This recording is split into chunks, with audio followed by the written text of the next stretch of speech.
Hey there. Need to know your available credit or current balance before making a big purchase? Checking your Amex card balance online is quick and keeps you in control of your finances. Welcome back to Guide with Samuel. Here's the simple way to do it.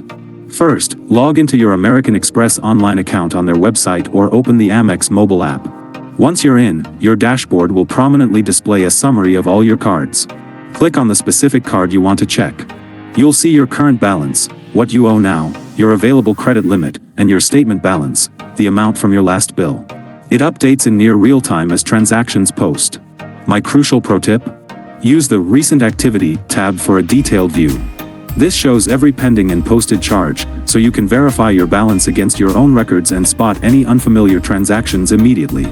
That's how you stay informed and avoid any surprises at the end of the month.